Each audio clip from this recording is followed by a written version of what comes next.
नमस्कार दोस्तों, जय हिंद, वंदे मातरम। मैं आपके साथ जायसवाल सर। आप सभी का स्वागत अभिनंदन है टीटी फैमिली शिक्षकों के परिवार जायसवाल कोचिंग सेंटर पर, पावर्ड बाय शिक्षा ही प्रकाश है। दोस्तों, बात करेंगे आपके बायोलॉजी जीव विज्ञान चैप्टर की बात करेंगे। ए टू जेड आपके सिलेबस के अकॉर्डिंग, आपके एग्जाम पैटर्न के अकॉर्डिंग। ये प्रैक्टिस सेट नंबर आपका 4th नंबर है। अगर जीव विज्ञान बायोलॉजी में दोस्तों 120 नंबर अगर पक्के करना है तो ये सारे प्रैक्टिस सेट इंपॉर्टेंट है। इसके पहले जो प्रैक्टिस सेट 3 कंप्लीट कर चुके हैं, जिसका आई बटन पे ऑलरेडी लिंक दे दिया गया है, तो सभी लोग यहाँ पे ज्वाइन हो जाइएगा। मैं आपके साथ जायसवाल सर। इस प्रैक्टिस सेट में हम 50 क्वेश्चंस करेंगे। प्रत्येक प्रैक्टिस सेट में हम 50 प्रश्न करते हैं, लाजवाब प्रश्न करते हैं, आपके एग्जाम पैटर्न के अकॉर्डिंग करते हैं। इससे सिलेक्शन पक्का हो सके, आपके टीटी एग्जाम फतेह हो सके। क्या आप सभी लोग तैयार है इस 50 प्रश्नों को अटेंड करने के लिए? तो सभी लोग ज्वाइन हो जाइएगा, सभी लोग तैयार हो जाइएगा, कमर कस लीजिएगा, अपने माइंड को स्थिर कर लीजिएगा। पहला प्रश्न स्क्रीन पर है आज के प्रैक्टिस सेट का। मादा ड्रोसोफिला में गुणसूत्र युग्म होता है ZZ, XX, XY या ZW।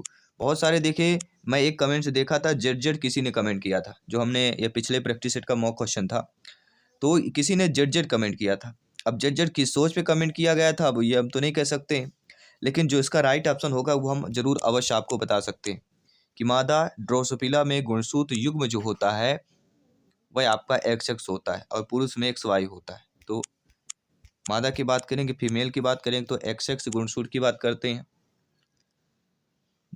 ठीक है, तो मादा XX गुणसूत्रों का युग्म जो है प्रदर्शित करता है और नर में XY गुणसूत्र होते हैं।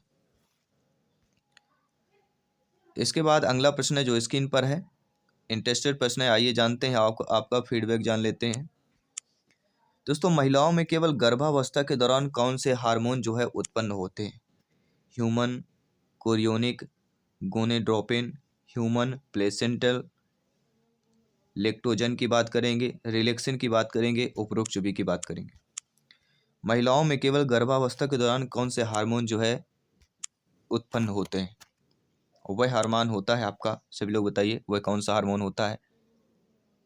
तो human chorionic, gonadotropin, human placental, lactogen तथा रिलैक्सिन, ये तीनों हार्मोन की बात करेंगे। ये तीनों हार्मोन उत्पन्न होते हैं, महिलाओं में केवल गर्भावस्था के दौरान ही आते हैं। अंतःस्रावी प्रकृति वाली एक ये अस्थायी संरचना है, अर्थात प्लेसेंटा द्वारा स्रावित होते हैं, और कार्पस ल्यूटियम में भी यह रिलैक्सिन स्रावित होता है। तो उपरोक्त सभी जो ऑप्शन दिया गया है वह हमारा सही हो जाएगा।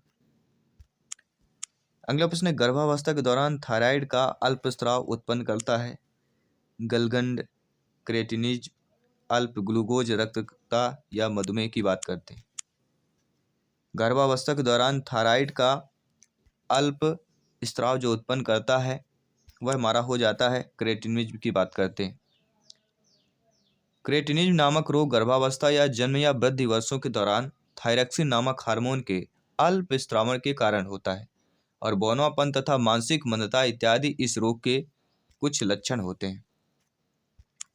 अगला, एक नर मनुष्य द्वारा संभोग के दौरान लगभग कितने शुक्राणु स्खलित किए जाते हैं? 100 से 200 मिलियन मिली, 200-300 मिलियन मिली, 300-400 मिलियन मिली, ये 400-500 मिलियन मिली की बात करें। तो एक नर मनुष्य द्वारा संभोग के दौरान लगभग कितने शुक्राणु जो है स्खलित किए जाते हैं? और वह आपका लगभग 300 से 400 मिलियन मिली की बात करते हैं। एक नर मनुष्य द्वारा संभोग के दौरान स्खलित वीर्य का औसत आयतन जो होता है 2.5 से 3.5 मिली होता है। यद्यपि अंडाणु का निषेचन केवल एक ही शुक्राणु द्वारा होता है, किंतु समानतः जो है 300 से 400 मिलियन शुक्राणु मिली वीर्य स्खलित होते हैं। अगला प्रश्न है स्क्रीन पर है, डिस्कोब्लास्टुला पाया जाता है इकाइनोडर्मस एवं एम्फिऑक्सस में, सरीसृप पक्षी एवं मछलियों में, एनेलिड्स, मोलस्कस एवं निमर्टिन्स में, या कीटों में पाया जाता है। तो आप सभी लोग जानते हैं, ज्ञानी सर्वविख्याता लोग हैं, कि डिस्कोब्लास्टुला किस में पाया जाता है? तो ये दोस्तों आपके सरीसृप पक्षी एवं मछलियों में पाया जाता है। डिस्कोब्लास्टुला एक विशिष्टीकृत ब्लास्टुला होता है जो निषेचित अंतपीठकी अंडे के विदलन द्वारा निर्मित होता है। इसमें कोशिकी टोपी या ब्लास्टोडर्म ब्लास्टोसील द्वारा विदलन रहित पीतक के फर्श कि यह पृथक रहती है। फ्लोर की बात करेंगे तो विदलन रहित पीतक की बात कर रहे हैं, जो आप सभी लोग समझ पा रहे हैं। अगला प्रश्न है, डीडीटी का जैव आधान पक्षियों की संख्या में कमी लाता है। कैल्शियम के उपापचय में व्यवधान द्वारा, अंडों के खोल से पतले हो जाने के कारण, अंडों के परिपक्वन के पूर्व ही टूटने के कारण, या उपरोक्त सभी के कारण। तो डीडीटी का जैव आवर्धन पक्षियों की संख्या में कमी लाता है। वह कौन सा कहला जाएगा? वह कहला जाएगा कैल्शियम के उपापचय व्यवधान द्वारा भी होता है, अंडों के खोल के पतले हो जाने के कारण भी, अंडों के परिपक्वन के पूर्व ही टूटने के कारण, उपरोक्त सभी के कारण। डी ऑप्शन यहाँ पे सही हो जाएगा।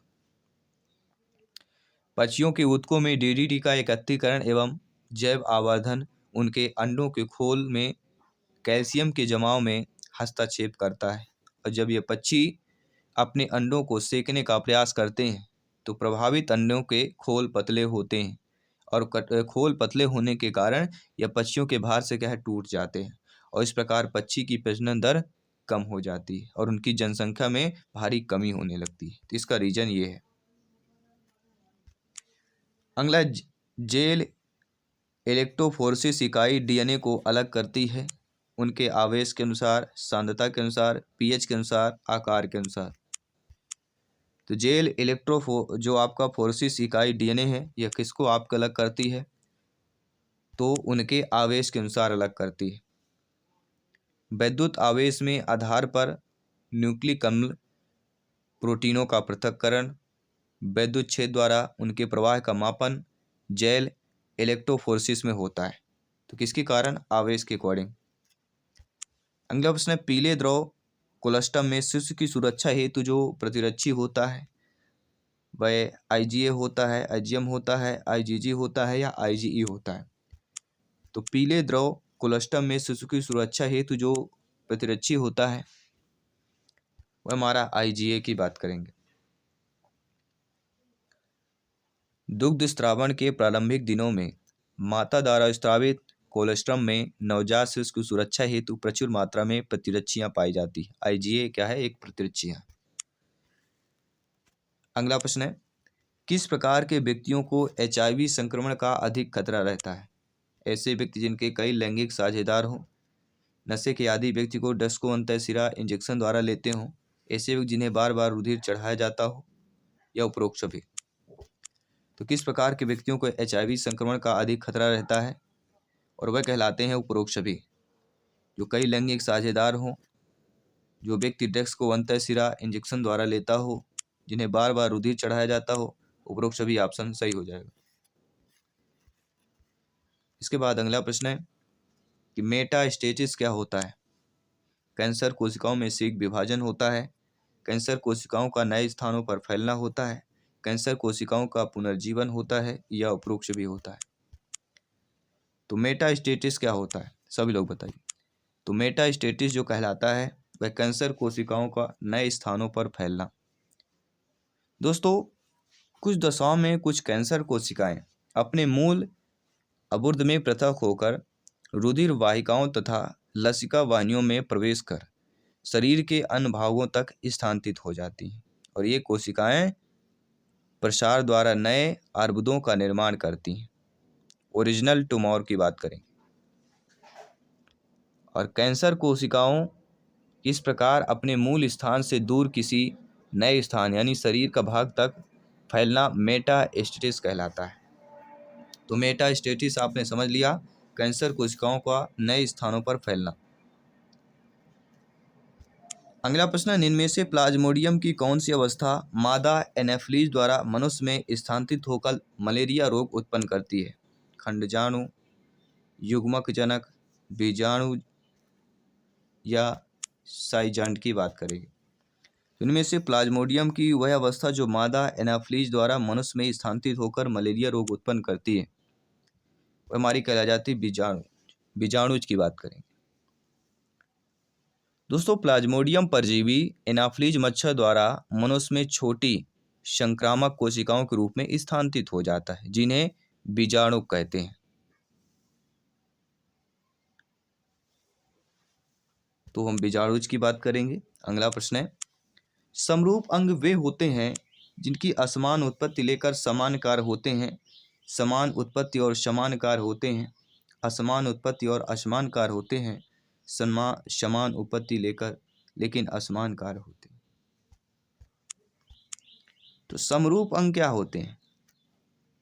जिनके कार्य क्या होते हैं? समरूप अंक के वे होते हैं जो असमान उत्पत्ति लेकर समान कारक होते हैं।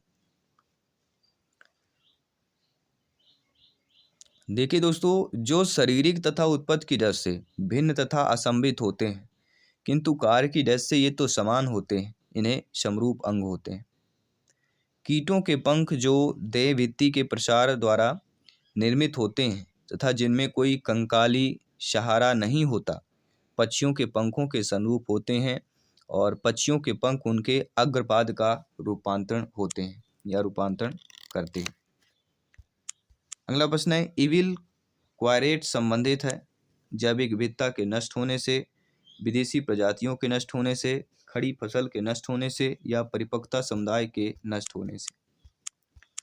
तो इविल आपका जो क्वार्टेट है यह किससे संबंधित हो जाता है? तो यह आपके जैविक विविधता के नष्ट होने से संबंधित हो जाता है। द इविल क्वार्टेट का प्रतिपादन जीव वैज्ञानिक जेवर्ड डायमंड द्वारा विलुप्तिकरण में मानव जाति 4 प्रमुख कारणों आवास का विघटन, विखंडन, बाह्य जातियों को प्रविष्ट कराना तथा ओवर हार्वेस्टिंग को वर्णित करने हेतु किया गया था। अगला जो प्रश्न है कि अनुवांशिक अभियांत्रिक प्रोइंसुलिन का इंसुलिन में परिपक्वन होता है सी पेप्टाइड के जुड़ने के बाद, सी पेप्टाइड के अलग होने के बाद, डाई सल्फाइड ब्रिज के अलग होने के बाद या उपरोक्त सभी की बात करें। तो अनुवांशिक अभियांत्रिक प्रोइंसुलिन का इंसुलिन में जो परिपक्वन होता है वह हमारा सी पेप्टाइड के अलग होने के बाद होता है। प्रो इंसुलिन सी पेप्टाइड का सर्वप्रथम वर्णन जो है 1967 में इंसुलिन जैव संश्लेषण की खोज के संबंध में किया गया था। अगला प्रश्न है, प्रतिवर्ष शीत ऋतु में साइबेरिया में आने वाले हजारों प्रवासी पक्षियों की मेजबानी के लिए कौन सा स्थान प्रसिद्ध है? कान्हा राष्ट्रीय उद्यान बालाघाट मध्य प्रदेश, केवलादेव राष्ट्रीय उद्यान भरतपुर राजस्थान, काजीरंगा राष्ट्रीय उद्यान असम, कार्बेट राष्ट्रीय उद्यान नैनीताल उत्तराखंड। तो प्रतिवर्ष शीत ऋतु में साइबेरिया से आने वाले हजारों जो प्रवासी पक्षी होते हैं उनकी मेजबानी कौन सा प्रसिद्ध स्थान करता है? और वह प्रसिद्ध स्थान है केवलादेव राष्ट्रीय उद्यान भरतपुर राजस्थान। भरतपुर बर्ड सेंचुरी के नाम से भी जाना जाता है। यह शीत ऋतु में प्रवासी साइबेरियन सारसों की मेजबानी के लिए भी जाना जाता है। अगला प्रश्न है, इंटरफेरेंस क्या होता है? मैक्रोफेजेज के प्रोटीन उत्पाद जो सूक्ष्म जीवों को नष्ट करते हैं, विषाणु संक्रमित कोशिकाओं द्वारा स्थापित प्रोटीन जो कि असंक्रमित कोशिकाओं को विषाणु के संक्रमण से बचाता है, एलर्जेंस की बात करेंगे या प्रतिरक्षी अणु की बात करते हैं। सभी कमेंट कीजिएगा जी हाँ प्यारे प्यारे भाई बहन गृहिणी जिनका सपना है टीटी एग्जाम को फतेह करना। तो इंटरफेरेंस क्या होता है?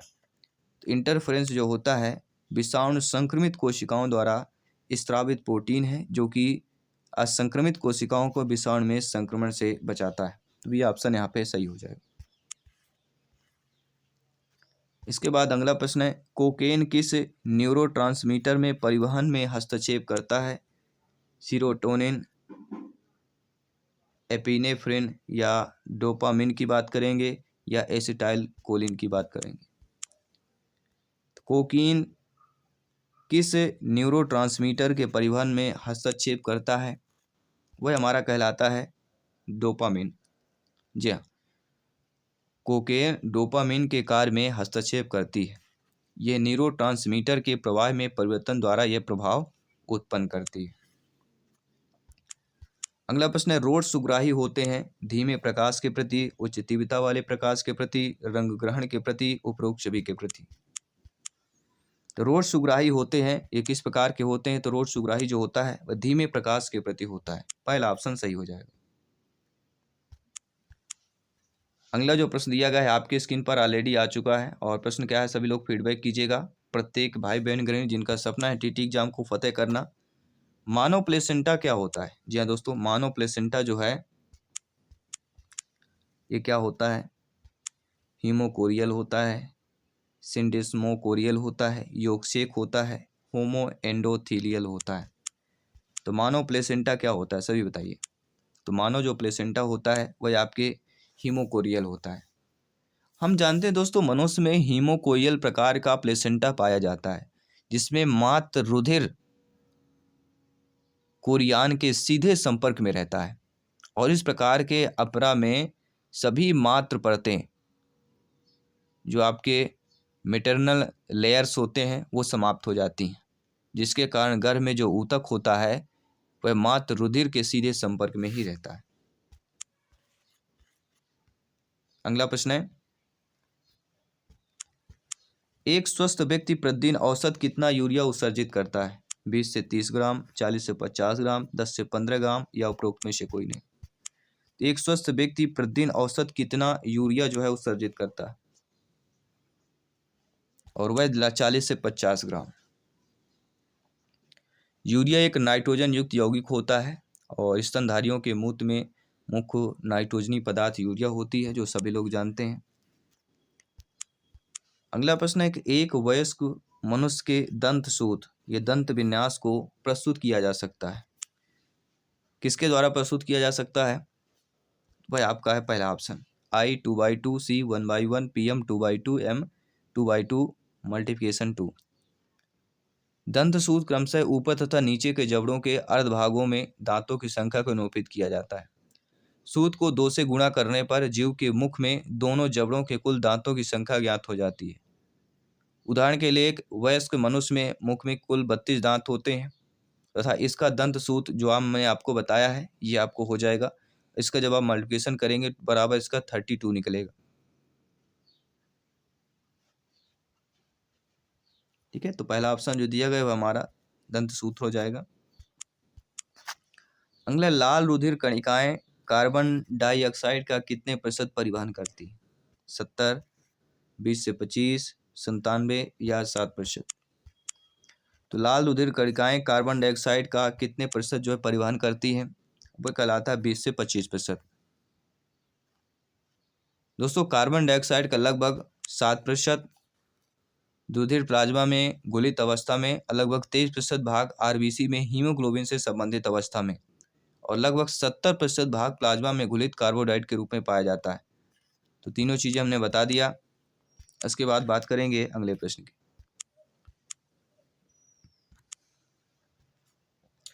निम्न में से कौन से ट्रांसजेनिक प्राणी को मानव में अंग प्रत्यारोपण हेतु मानव जीन्स दिए गए हैं ताकि उनका प्रत्यारोपण करने पर उन्हें अस्वीकृत नहीं किया जाए? गाय, भेड़, बकरी या सुअर की बात करते हैं। तो इनमें से ट्रांसजेनिक प्राणी को मानव में अंग प्रत्यारोपण हेतु मानव जीन्स दिए गए हैं ताकि उसका प्रत्यारोपण करने पर उन्हें अस्वीकृत नहीं किया जाए। वह होता है आपका सुअर। सुअर की जातीय अंगों के रूप में एवं कार्य के दृष्टि से मनुष्य में या मनुष्य से अधिक समानताएं प्रदर्शित करती हैं, और इनके अंगों की बीमाएं भी मानव जीन्स के अनुरूप होती हैं।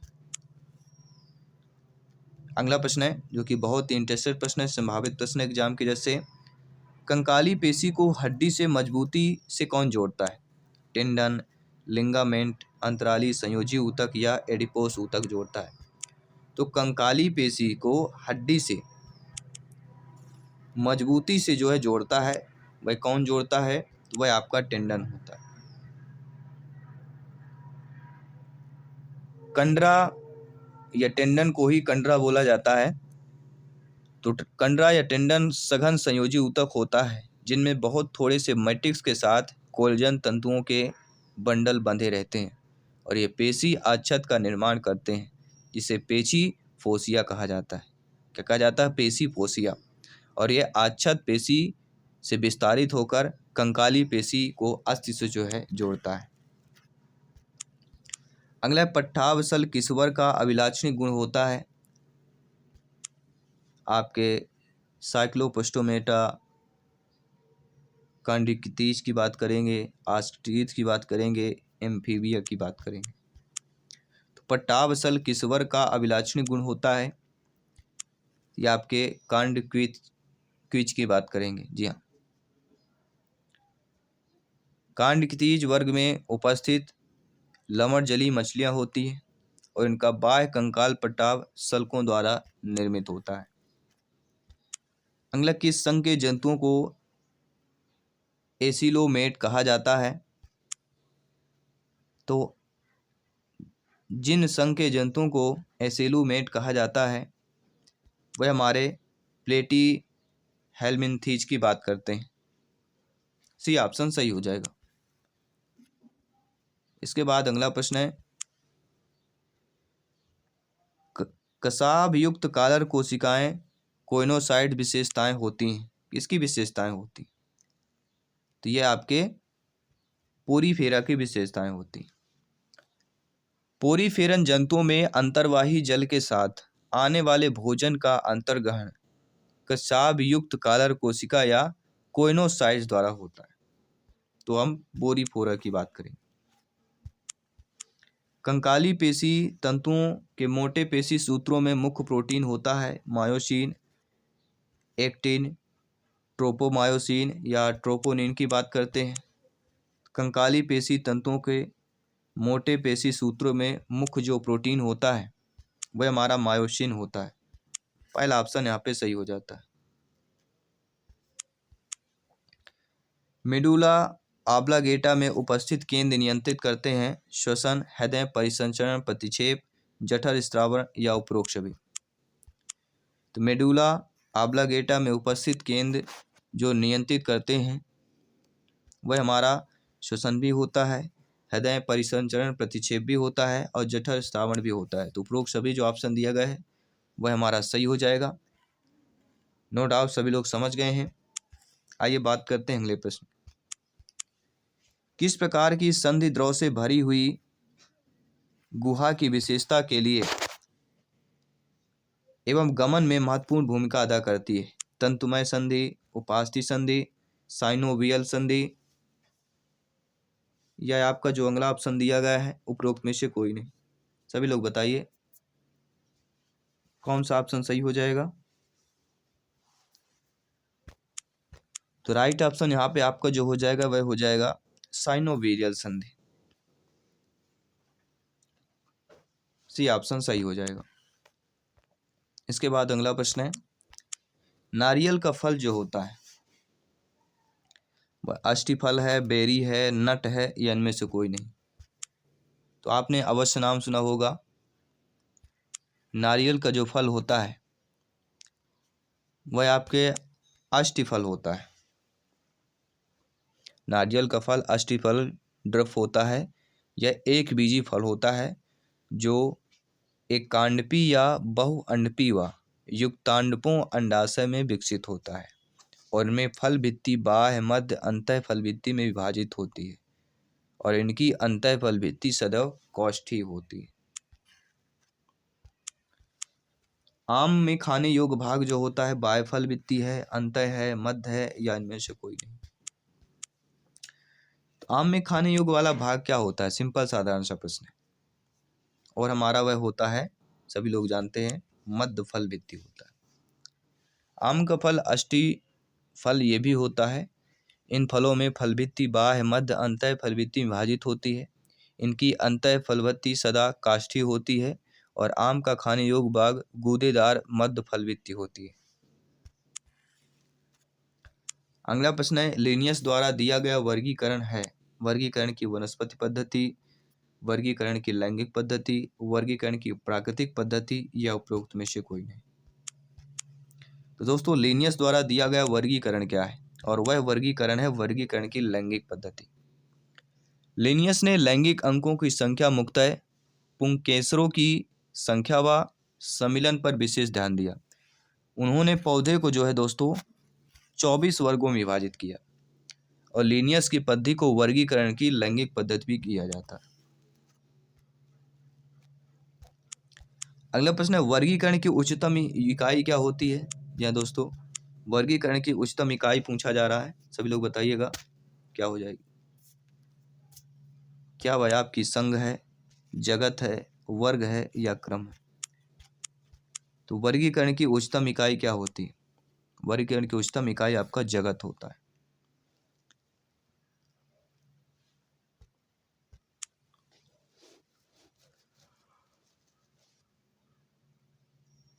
आइए बात करेंगे जगत यानी किंगडम की बात करेंगे। अगला प्रश्न है, एंजियोस्पर्म जिम्नोस्पर्म से भिन्न होता है क्योंकि इसमें भ्रूण उपस्थित होता है, इसमें संवाहिनी ऊतक उपस्थित होता है, इसमें दारू में वाहिनी उपस्थित होता है, उपरोक्त में से कोई नहीं। तो एंजियोस्पर्म या जिम्नोस्पर्म जो भिन्न होता है वह आपके दारू में वाहिनी उपस्थित की होती है।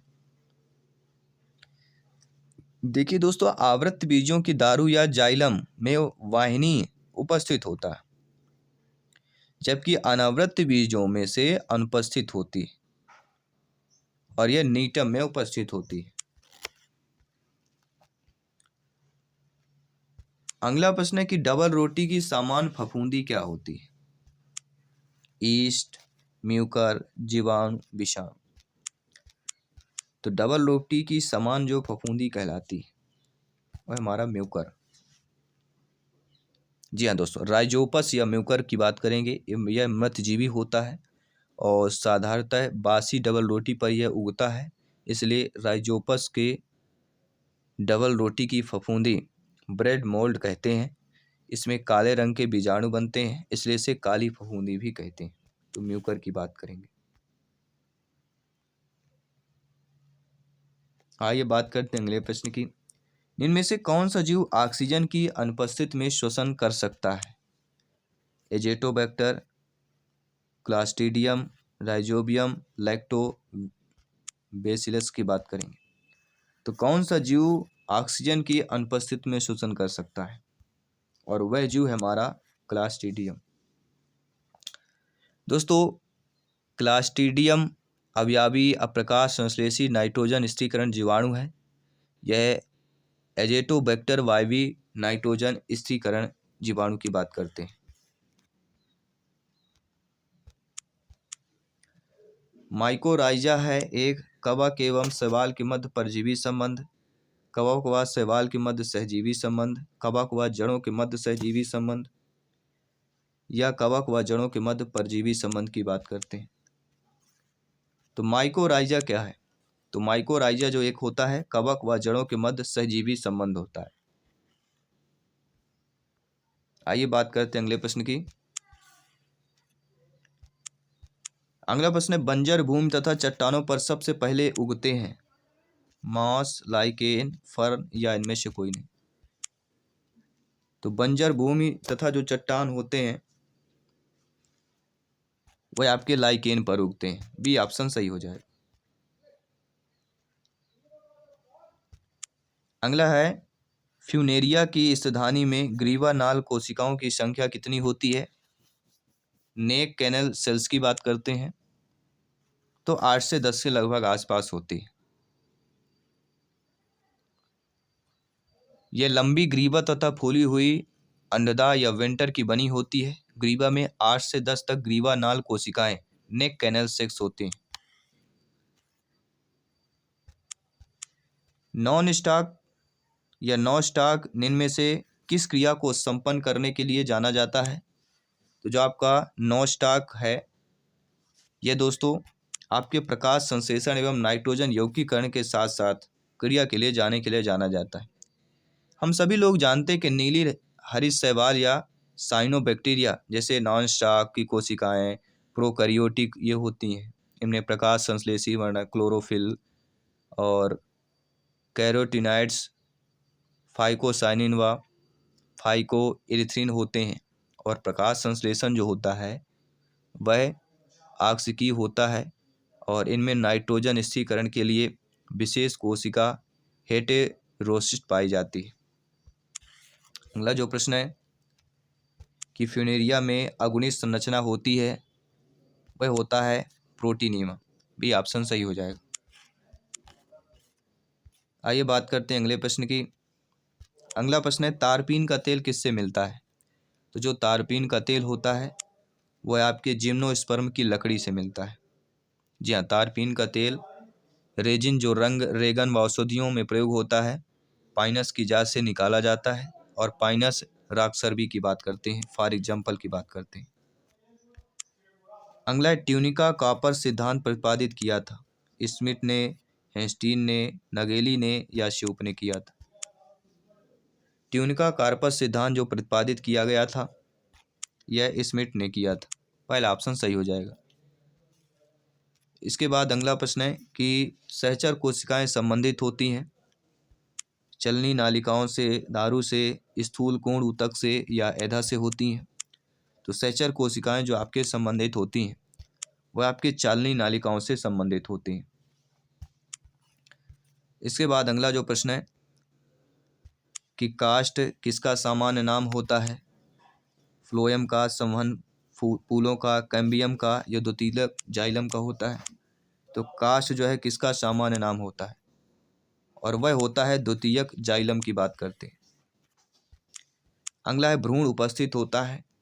तो भ्रूण जो उपस्थित होता है वह आपके फ्यूनेरिया में उपस्थित होता है। सी ऑप्शन आपका सही हो जाएगा। इसके बाद अगला प्रश्न है, जल रंध्र पाए जाते हैं पत्ती में, तने में, पुष्प में या जड़ में पाए जाते हैं? तो जो जल रंध्र पाए जाते हैं वह आपके पत्ती में पाए जाते हैं। पौधे की पत्तियों के किनारे से जल की बूंदों के रूप में हानि बिंदु स्त्राव